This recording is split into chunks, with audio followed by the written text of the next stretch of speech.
If you have conducted research on a small corpus of privacy policies, you might have been able to extract the texts of the privacy policies by hand. Also, you might have been able to perform language determination manually, as well as filtering out non-privacy policies from the corpus by hand. But what if you would like to conduct a large-scale study? Or you already have a corpus of raw HTML files where you know that it is a mix of privacy policies and non-privacy policies. It might be handy here to have a toolchain which is specialized on detecting privacy policies. Hello, and welcome to the presentation of our paper, Unifying Privacy Policy Detection. I'm Henry, and this is joint work with my supervisor Thomas Hupperich, as well as Martin Degeling and Christine Utz. So, in order to build such a toolchain, which naturally consists of several modules, several steps are necessary. We would have a link detection module, which scrapes potential privacy policies from websites, a text extraction module, which extracts the texts of the privacy policies as completely as possible without any boilerplate. We might need a language determination module based on the scope of your research. If you plan to train classifiers to detect privacy policies, you might have the need to perform manual labeling. Feature engineering, because naturally classifiers need features. The classifier training itself, as well as the validation of the classifier. So in order to build this toolchain, we naturally need data. And luckily for the English language, there exist already several corpora of privacy policies, as well as a corpus which consists of privacy news incidents. Unfortunately, this is not the case for the German language. Therefore, we created a privacy-related news articles corpus consisting of 112 privacy-related news articles. The reason for creating this corpus and also including the privacy news incidents database in English is to train the classifiers so that they are able to distinguish between privacy policies and privacy-related news articles. And since a similar corpus to the sanitized English corpora of privacy policies does not exist, we need to manually label the GDPR 2019 corpus, which is a multilingual corpus, in order to also obtain labeled data for the German language, as well as to expand the English training set.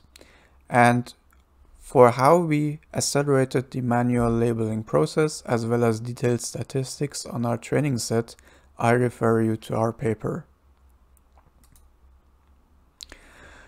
So we evaluated for text extraction the performance of 7 text from HTML extraction libraries. For this purpose, we created a small corpus of 111 HTML files, which were actually privacy policies. And we manually extracted the policy texts from these HTML files. And as performance metric, we utilized the fuzzy string matching score.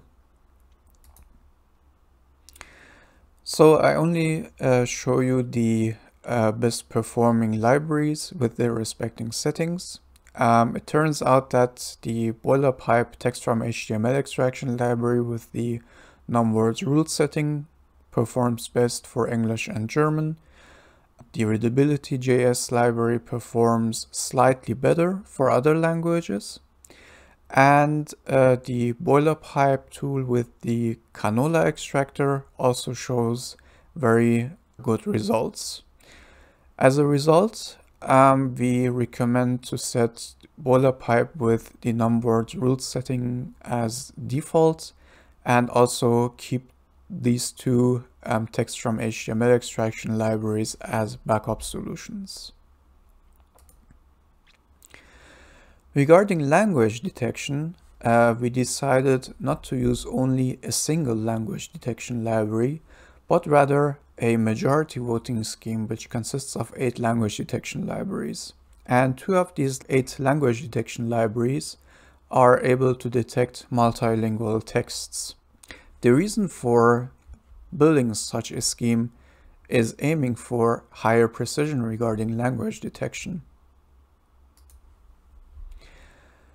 In order to compare this approach with an approach where only a single language detection library was used, we apply our language detection scheme on the Princeton Leuven longitudinal corpus of privacy policies. And for this corpus, the CLD2 library was used, which is already a very good language detection library. And since we will make use of this corpus as a means to compare our approach with other approaches, we refer to this corpus as the Princeton 2020 from now on. So here you see the results of applying the language detection scheme on the Princeton 2020 corpus. This corpus consists of both privacy policies and non-privacy policies, and is supposed to only contain English texts. As you can see, the CLD2 library already has performed a very good job. However, our language detection scheme is able to catch also multilingual texts, as well as some texts that were in other languages than English. So, as you can see, our scheme increases the language detection precision. So, let's talk about feature engineering and typical text classification leverage n-grams in order to train classifiers. However, due to the diversity of privacy policies, we decided to apply unsupervised key phrase extraction instead and use the key phrases as features in order to train classifiers. The reason behind this is a resulting lower dimensionality in the feature vectors and also having a therefore more resource saving approach. Let me show you how this looks. So in case that we would have utilized, for example, trigrams as features, we would have something like once you agree to, and agree to allow, so far, and so on. However, key phrase extraction allows to only extract the most important key phrases that exist in the text and discard every other n-grams and phrases that are not considered as the most important key phrases in the text. This is usually performed by either applying statistical measures or by graph theory. Regarding the properties of these selected key phrase extraction algorithms, originally we had 16 candidates. However, we kept only 8 key phrase extraction algorithms in our toolchain, which were applicable on individual texts, were unsupervised so that they do not require any sort of training, domain independent, fast, and also support multiprocessing in order to accelerate the extraction of the key phrases from the texts. And these resulting key phrases for each document form a binary feature vector. So let's talk about the classifier, and we decided to use an ensemble soft voting classifier, which basically consists of 3 underlying classifiers. Each of these classifiers outputs the prediction probability for each of the texts, and the resulting label is determined by choosing the higher mean prediction probability for the text. Each of these classifiers was calibrated so that they output precise prediction probability. And we validated our approach on the resulting training set, and as you can see, we have pretty good results over 99% F1 score as well as 99% balance accuracy. So in order to have a further means of comparison, we applied our classifiers on the Princeton 2020 corpus. And it turns out that for English texts, we have a 96.7 agreement on the labels of the privacy policies. However, we only have a 41.7% agreement on the labels of the non-privacy policies. We manually inspected the assigned labels in order to find out the reason for this observation, and it turns out that our classifier identified privacy policies that had originally been labeled as non-privacy policies. We could observe similar results on the small portion of as German identified texts of this corpus. A detailed analysis on this is also included in the paper. So let's talk about finding potential privacy policies on websites. For this purpose, we implemented 4 methods that had been utilized in previous work. First, a so-called simple English method, which basically searches in the link texts for either privacy or the combination of data and protection.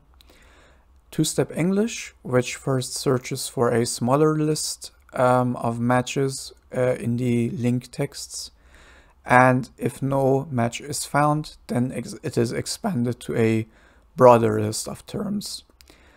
A multilingual word list has also been implemented as a method in order to search for other privacy policies than English ones.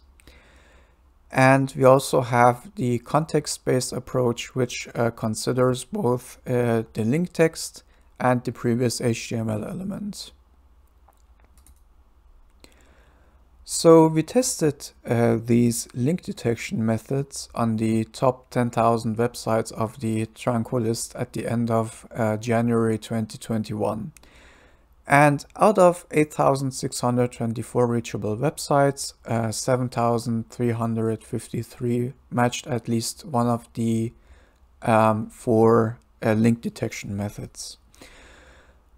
It turns out that the more extensive the search list actually is, the higher is the number of false positives.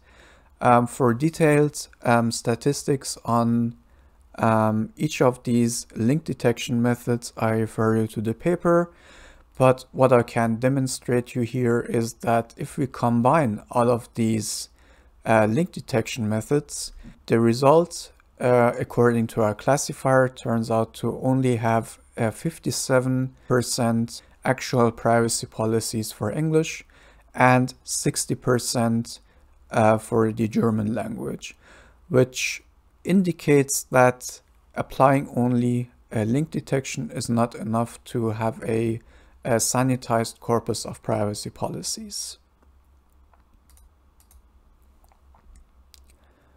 Alright, so we demonstrated that the pre-processing phase for privacy policies is crucial to conduct proper research. And we evaluated candidate tools and carefully selected them to include them in our toolchain. We evaluated several text extraction libraries and included the best one in our toolchain. We demonstrated that majority voting increases the precision of language detection. And we demonstrated that our classifiers help in order to build cleaner corpora of privacy policies. Currently, we only support English and German, but we would be happy to expand our toolchain also to other languages. The source code is available on GitHub. We are looking forward to your contributions. Thank you very much.